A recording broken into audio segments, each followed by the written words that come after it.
So this is the second lecture for concrete durability. Okay. Last time we discussed the ASR, okay, result attack. Today we will discuss one durability problem for concrete, which is corrosion. Okay. And we know in concrete, many of the time, I would say most of the time, we have reinforcement, or we call rebar in the concrete. Okay. Rebar is made by steel. In most cases, sometimes we have some other rebar materials such as polymer, but most of the rebar is made by steel. And we know steel may corrode. Okay. So today we're going to discuss what reasons rebar in concrete will corrode and how we can reduce that corrosion.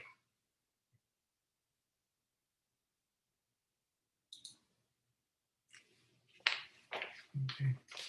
Corrosion is the most costly maintenance in reinforced bridge. Okay. Here shows the very old data. Okay. Even in 2002, we spent $276 billion due to corrosion of steel reinforcement. Okay, so a lot of money spent on repair corrosion of infrastructure. Okay. But first of all, why metals can corrode? Okay, that is because when a metal is inserted in a liquid environment, a potential difference will generate between the metal and the liquid solution interface. And how fast the reaction and movement of the charge across the interface is determined by the potential difference.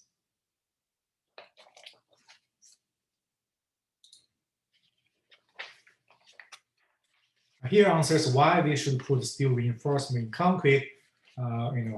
Everybody knows that if you major in civil engineering, okay, it is because concrete is weak under tension, but much stronger under compression. Okay, so that's the reason we put rebar when tension and shear is required. Okay. And also in some situations, we put pre-stressed concrete, which is we pre-tension the rebar before the member take any load. Okay, in that case, we can increase the resistance of reinforced concrete members.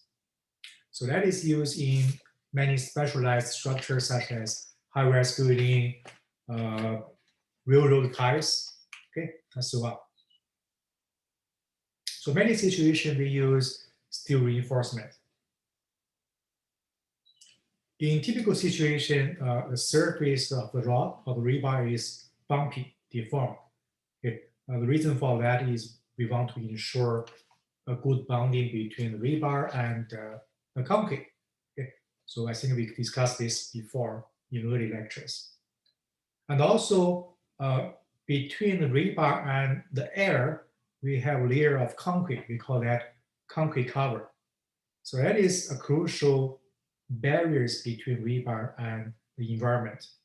So otherwise, the rebar will corrode very easily. So concrete actually provide a protection to the rebar. The thickness of the concrete cover and also the permeability of the concrete, it is very important to determine how long the steel can last.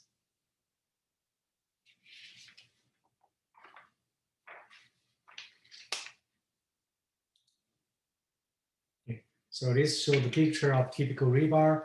As you can see, most of the surface are bumpy, very rough, so we can ensure good bonding between the concrete around the rebar and the rebar itself.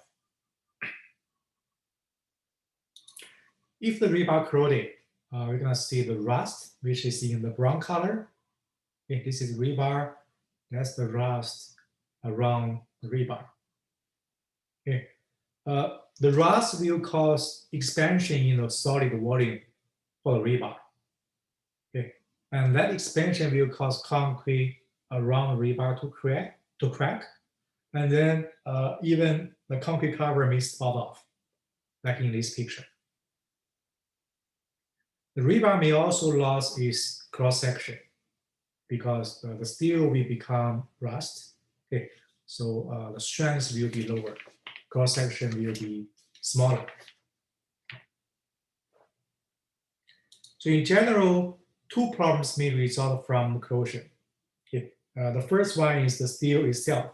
The steel itself may degrade and loss is cross-section. This is happening in the so-called anode areas, which will be discussed in a moment. Okay. The second problem is the concrete cover. The concrete cover is around 1 or 2 inch thickness. Okay. Cover may crack from the pressure generated by the expansion of the rust. Okay. And the concrete cover may spout off. So rebar will be exposed, so that will accelerate the corrosion process. And here says the second effect, which is the concrete cover crack and spout off, is much more important than the first, which is the steel degrade itself.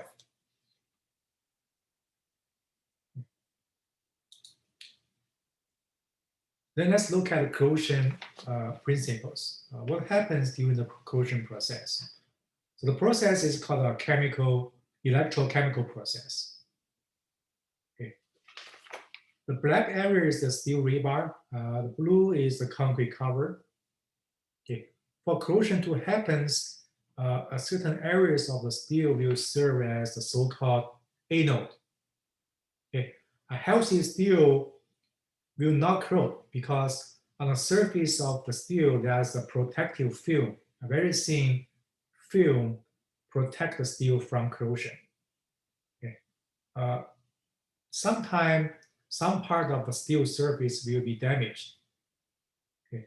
So steel inside will be exposed to the outside, and that areas will serve as the anode.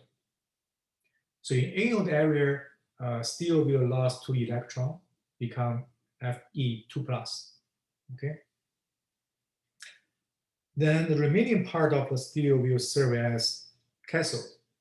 Okay. In the cathode area, this is the reaction. Water and oxygen, both of these two coming from outside, okay, coming from the air, plus the 4 electron. So this electron is coming from the anode area. Okay, so electron is moved from anode to cathode. Okay, so that movement is within the steel itself.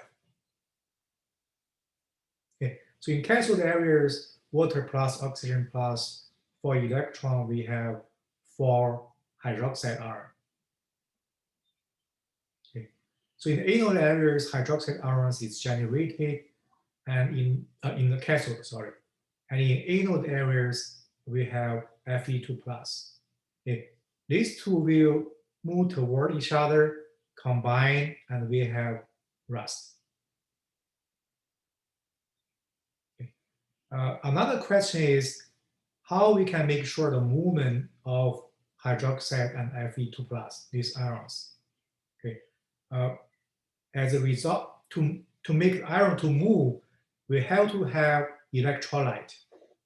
So electrolyte actually is the water in pore solution of the concrete. Okay. So pore solution inside the concrete will serve as electrolyte. Otherwise, we will not have a movement of the ions. So electrolyte is necessary for corrosion to occur. So in summary, we need 4 things: an anode, a cathode, a conductor. So conductor is the steel itself. That is no problems. Okay. So the steel will make sure the electron generated in the anode areas move to the cathode area. Okay. Because in the cathode areas, we need electron. Okay. And electrolyte is needed because we need the movement of hydroxide and Fe2+. Without electrolyte, there's no possible movement of ions. Okay. And we call that electron chemical process half cell potential or half cell reaction.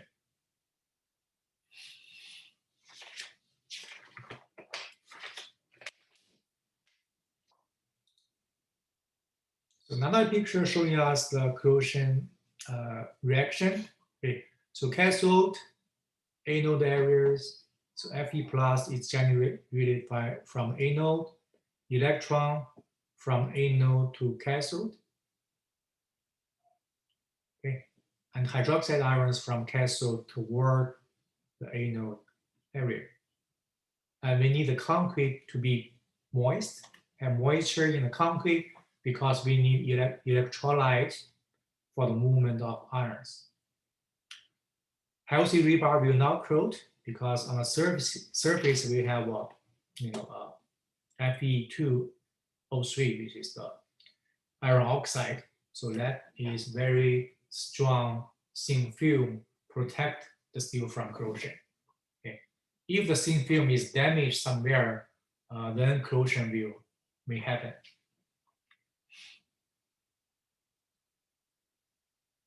So the current flow is the opposite of flow of electron. Why? Because electron carry a negative charge. Okay. So the current flow is the flow in direction of positive charge. So opposite to the direction of electron. So hydroxide ions is generated from cathode. They are attractive to the anode area.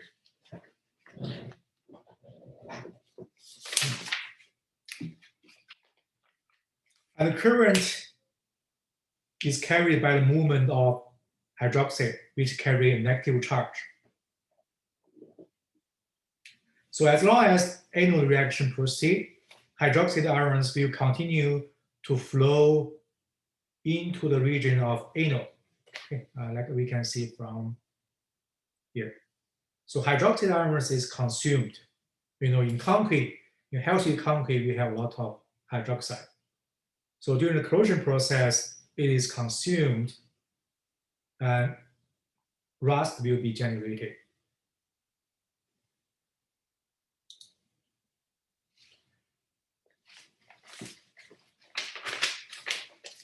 So Fe2 plus ions will react with hydroxide ions. They combine together, they will form rust. So there's many different type of Fe hydroxide compounds. The volume of this will be different. Density will be also different. Okay, but the rust will formed around the anode area because that's where the Fe2 plus meet the hydroxide ions. So near the anode area.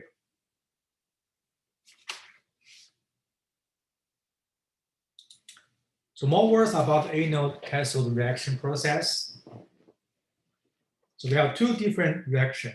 One is in anode, another is in cathode. And these two reactions are coupled. Okay. How they are coupled, we need continuous flow of electrons from anode to cathode within the steel. And also we need the flow, which is called backflow of negative ions, which is hydroxide ions, okay, to complete the electric circuit.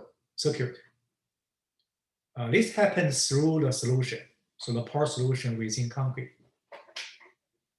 So that's the reason why an electrolyte is needed. If the concrete is totally dry, it will not corrode because there's no electrolyte.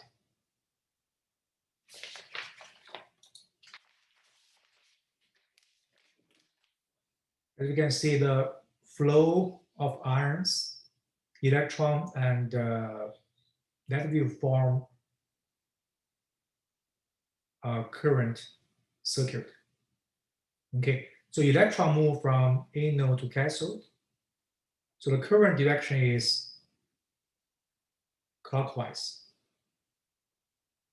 Okay.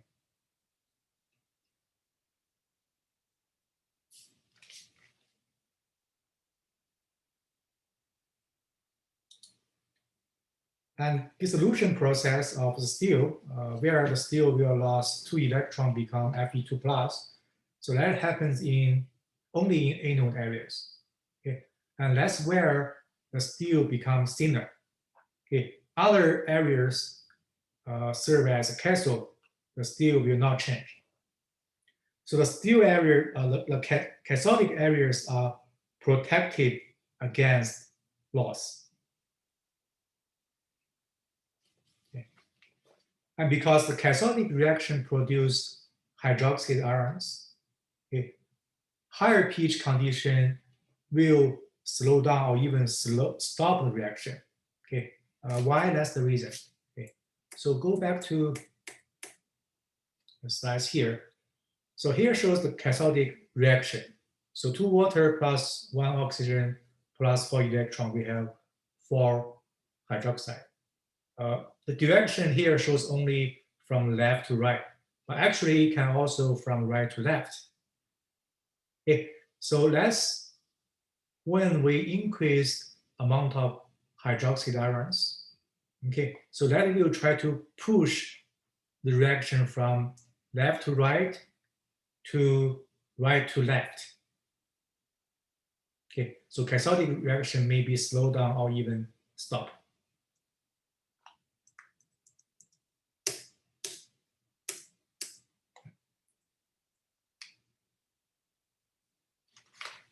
Okay, and here it says the rust does not develop exactly as the anode area, but it will be around or in middle between the anode and cathode areas.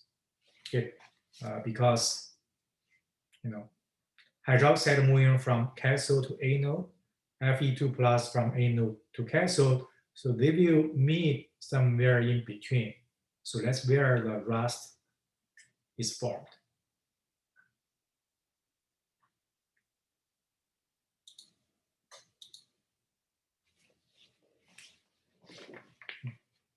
And the crack may propagate through the concrete. Okay. If we only have one crack, like this, then the rust may come out of the concrete from the rebar, and we see the rust from outside.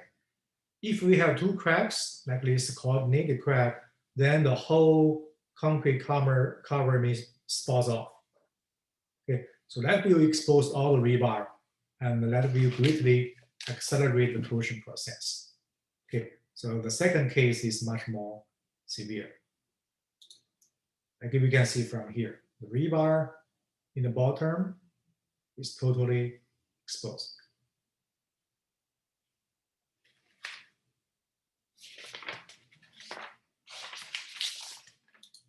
And here shows different rust products. Okay, different type of oxide and hydroxides.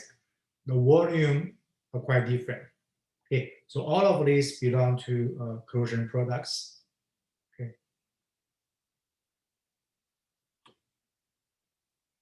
The cracks may also result in reduction in pull-out capacity, so the bonding between the rebar and the concrete will be reduced.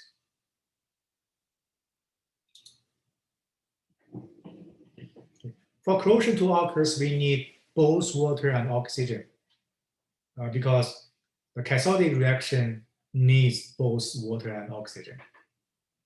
Water plus oxygen plus electron generate hydroxide ions. That's cathodic reaction. If either water or oxygen or both is missing, there will be no corrosion. So remember that.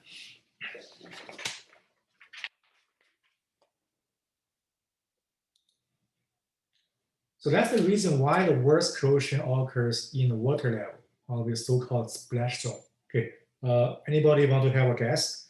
Why the worst corrosion, a lot of spots off of concrete covers, only occurs here?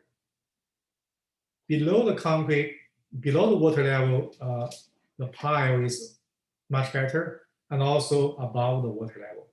Okay. Why the worst corrosion in water occurs at the water level?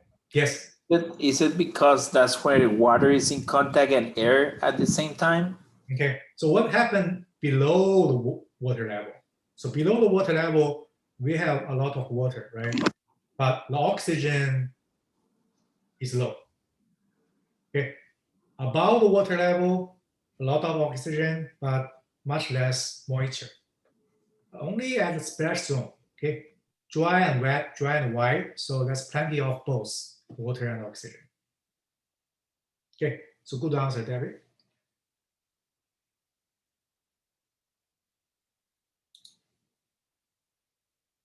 Okay. Then let's look at how chloride pH level will affect corrosion. So for pH level, higher pH level, the better, because higher pH level that will push back the reaction in cathodic reaction. So, and for another reason, okay, a healthy concrete, the pH level is very high, so about 13.5. So that will suppress the cathodic reaction, okay, because that will push reaction from left to right to right to left. Okay. So we just discussed that. Another important or more important is higher pH level will help to generate the thin film on the surface of reinforcement. Okay. That causes pulsivate. So the pulsivate is still a protective layer. We call that passive layer can protect the steel rebar from corrosion. So the higher the pH level, less corrosion. The more acidic concrete, the more likely corrosion will occur.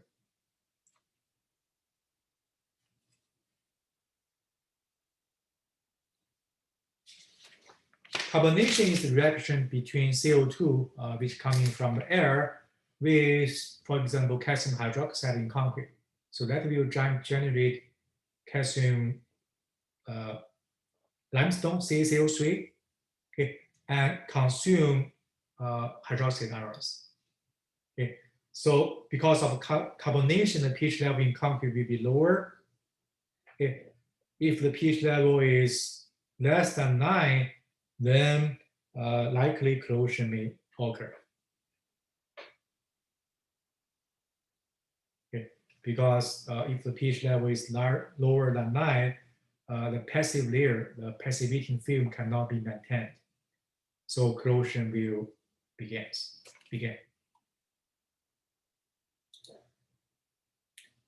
Chloride ions can also destroy that protective oxide film on the surface of rebar. So corrosion will be accelerated. Okay, so chloride ions can come in from, for example, seawater, or coming from the soil of the ground, or de-icing solution. So if chloride ions is in the concrete, concrete may corrode even at high pH level.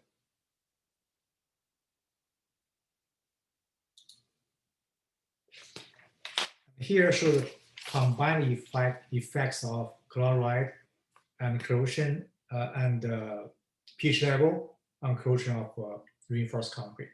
Okay, so the higher the pH level, less likely corrosion will occur. The higher the concentration of chloride, more likely corrosion will occur. So based on the combination of these two information, we could have different zones. Okay.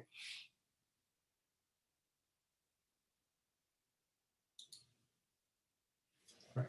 So far, we have discussed the mechanism, the reaction, half-cell reaction during the process of corrosion. Okay. And what are the factors affecting the corrosion of reinforcement? So how we can control the corrosion? We should keep the chloride out as much as possible. Okay. We should also keep the carbonation layers from advancing into the concrete.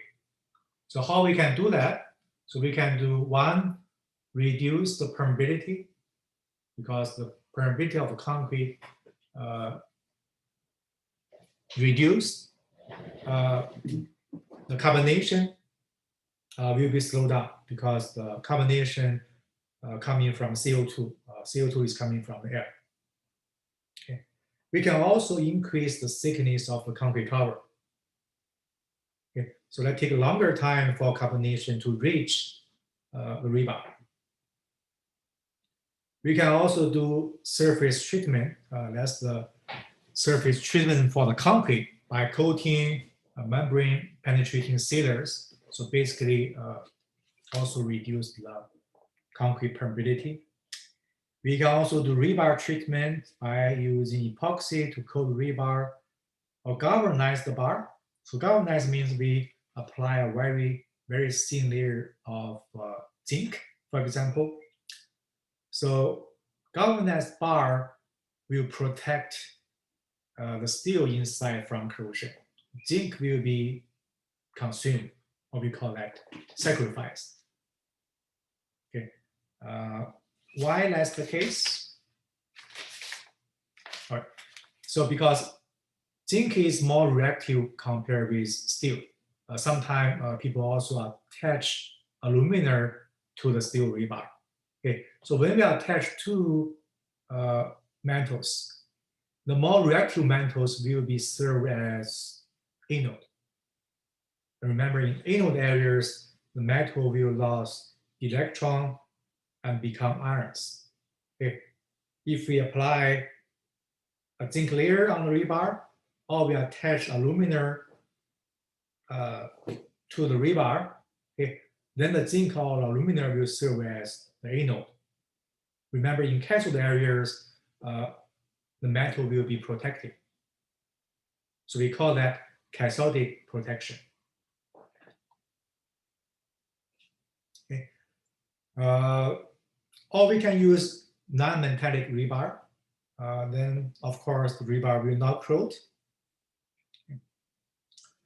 Corrosion inhibitor, such as zinc nitride, that will make the rust non-expensive, so no spots off, no cracking.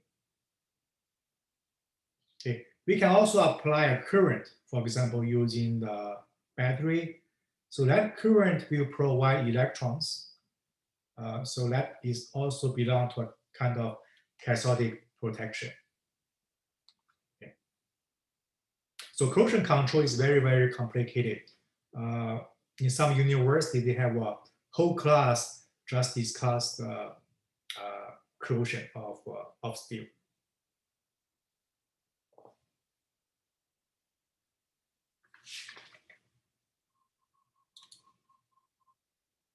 Questions so far?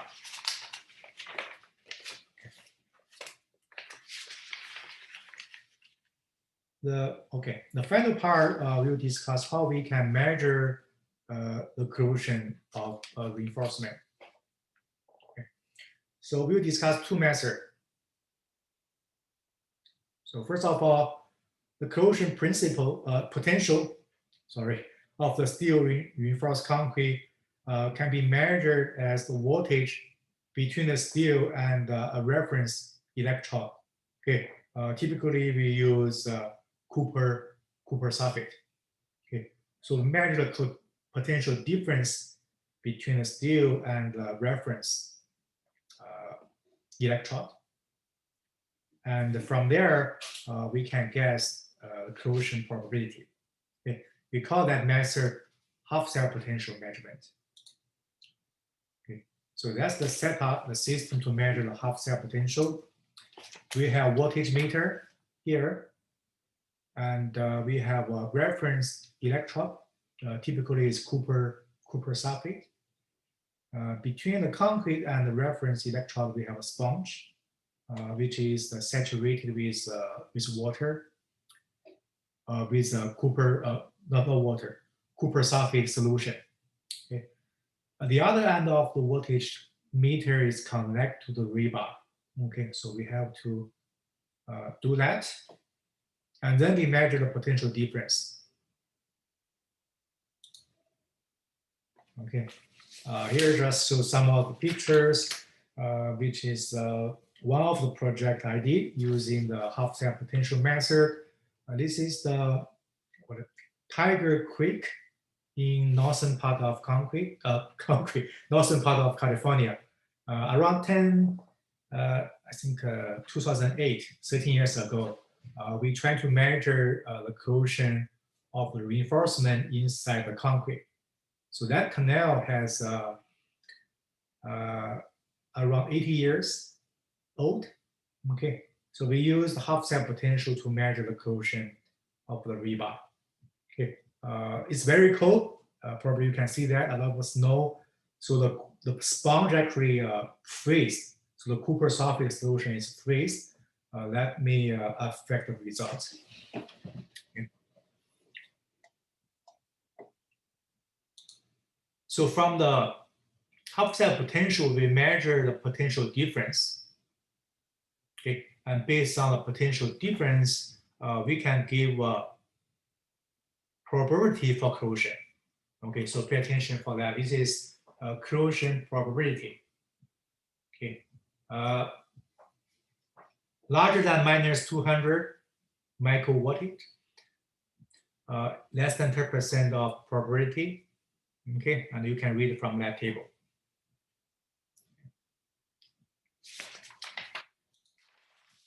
However, the half cell potential result may be affected by several factors, such as the degree of humidity inside the concrete, how much moisture in the concrete will affect the potential results. Okay, if they have a street current, which is the current within the concrete, for example, the third wheel of the subway track, then the concrete around the subway track may have current. We call that street current. Street current may also affect the potential results. Oxygen levels near the reinforcement can also affect the potential. Microcracks can also affect the concrete resistivity, and then in turn it will affect the corrosion potential measurement. So when you try to interpret the result, pay attention to these factors. Okay.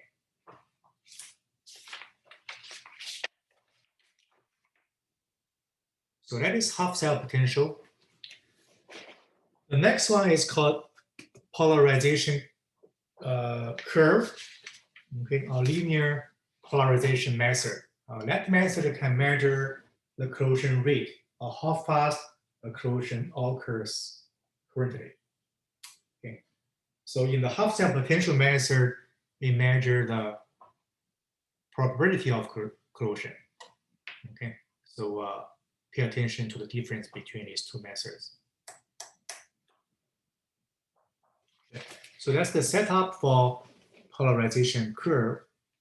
So we have a center contact electrode and also an external contact electrode. Okay. The current is applied, and then it will calculate the so-called polarization resistance. Okay. Let's look at the basic mechanism for this method.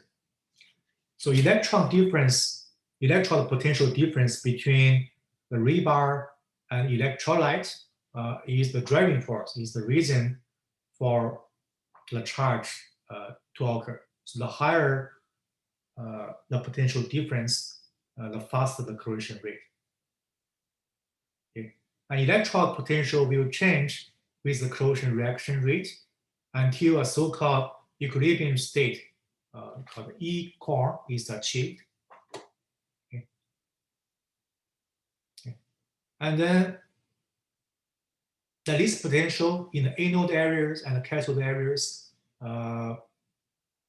the current density are opposite and equal to icon. Okay, icon is the current at the equilibrium state.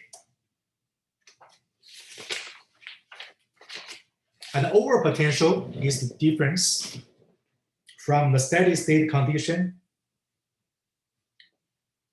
and the E value.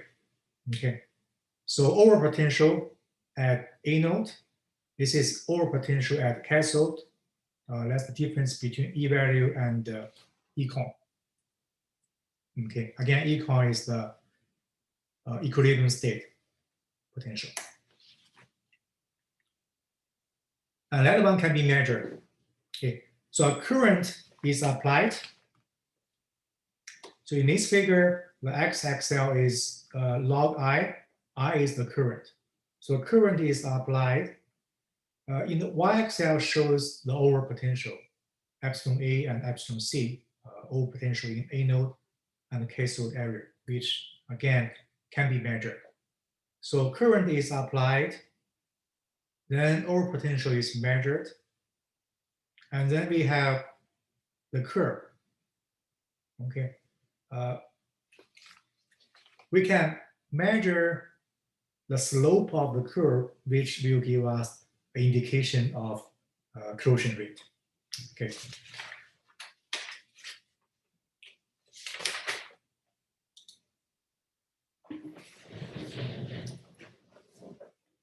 Okay. So the polarization resistance, we call that RP. So RP is the slope of the polarization curve, which is the curve we just discussed here. So the slope at the origin. Okay, this method is also called the linear polarization method.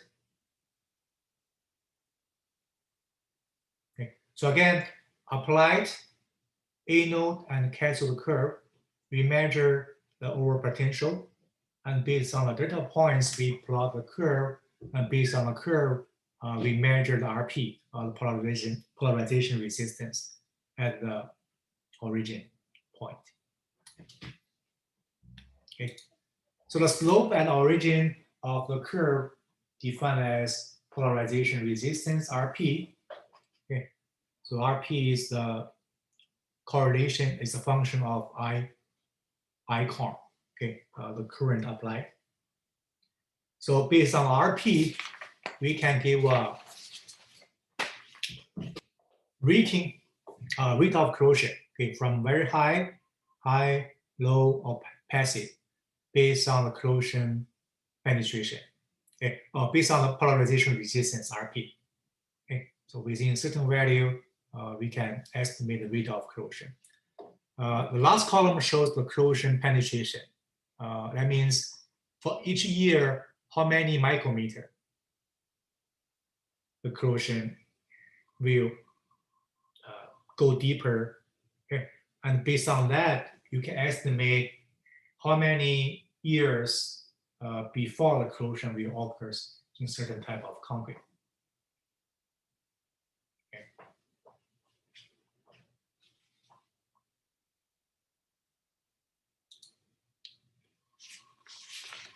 And here is one of the last slides showing us the cracking, corrosion, and cracking cycles. Okay. So concrete will have cracks for many different reasons. Okay, maybe due to impact, due to temperature change, we have temperature crack, shrinkage crack, chemical attacks. Right, as we know, we have ASR, okay, sulfide attack, or we could have freeze-all damage. Okay. All of this will cause the concrete to crack. Overloading. Okay. So when concrete cracks, the permeability of the concrete will be higher. Okay. Water and air will get inside the concrete more easily. So we have a highly permeable concrete. Then seawater will carry chloride ions, will carry moisture. Air will give oxygen inside the concrete, so that will cause the rebar to corrode, start to corrode. Okay, when we have rust, the volume will expand, then will cause concrete to further crack. Concrete cover will spot off. Then we have even more permeable concrete and circles. Okay, the concrete will fail eventually. So last slide showing us some reference if you are interested in this topic. Yeah. about closure. All right, so yeah, that's it for today. It's a short lecture.